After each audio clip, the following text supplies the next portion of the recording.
जो पृथ्वी पर जन्म लेता है उसकी मृत्यु भी होती है। मृत्यु इस जीवन का अटल सत्य है। शास्त्रों में कहा गया है कि व्यक्ति अपने अच्छे और बुरे कर्मों के अनुसार मृत्यु के पश्चात और नरक लोक में जाता है। कहा जाता है अच्छे कर्म करने वाले को स्वर्ग की प्राप्ति होती है, तो बुरे कर्म करने वाला इस लोक के बाद भी नरक की यातनाएं भोगता है। मनुष्य के अच्छे कर्म ही उसके लिए मोक्ष के द्वार खोलते हैं। मोक्ष प्राप्ति का अर्थ होता है जीवन मरण के चक्र से मुक्त हो जाना। मोक्ष की प्राप्ति के बाद मनुष्य को दोबारा इस मृत्यु लोक पर जन्म लेने की आवश्यकता नहीं रहती है। इसलिए हर मनुष्य मृत्यु के पश्चात मोक्ष की प्राप्ति करना चाहता है। शास्त्रों में कुछ ऐसे कार्य बताए गए हैं जिन्हें करने से मनुष्य के मृत्यु के समय के कष्ट कट जाते हैं। उसे इस लोक के बाद स्वर्ग में स्थान मिलता है। मनुष्य जीवन मरण के बंधन से मुक्त होकर मोक्ष की प्राप्ति करता है। रामचरितमानस का पाठ। मृत्यु के समय के कष्ट होते हैं दूर। रामचरितमानस का पाठ बहुत ही पुण्यकारी है, इसलिए मनुष्य को रामचरितमानस का पाठ नियमित रूप से करना चाहिए। रामचरितमानस भगवान राम के विषय में लिखा गया है।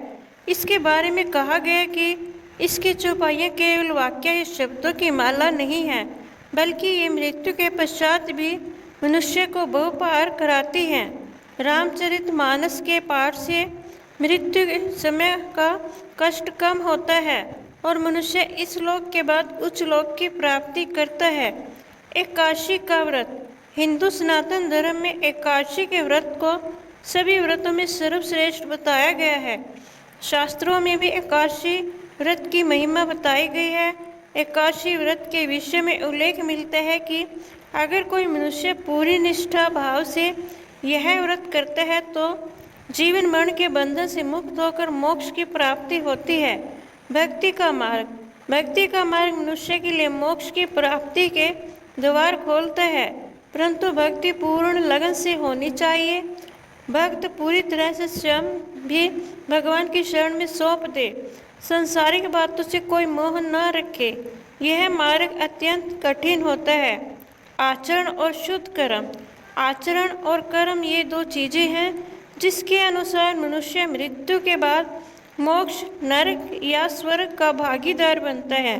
भगवान श्री कृष्ण ने भी गीता में बताया कर्म को सबसे ऊपर रखा है। व्यक्ति को भाग्यवादी न बनकर कर्मवादी बनना चाहिए। अच्छा और सात्विक आचरण और अच्छे कर्मों के द्वारा ही व्यक्ति इस जन्म मरण के बंधन से मुक्त हो जाता है। गीता में भगवान श्री कृष्ण ने 20 आचरणों के बारे में बताया है, अतः आप गीता का पाठ करके इस मार्ग पर चल सकते हैं। दोस्तों, मेरी यह वीडियो देखने के लिए आपका बहुत बहुत धन्यवाद। जय श्री कृष्ण। अगर आपको मेरी यह वीडियो अच्छी लगती है तो लाइक करें और मेरे चैनल को सब्सक्राइब करें और कमेंट भी करें। धन्यवाद।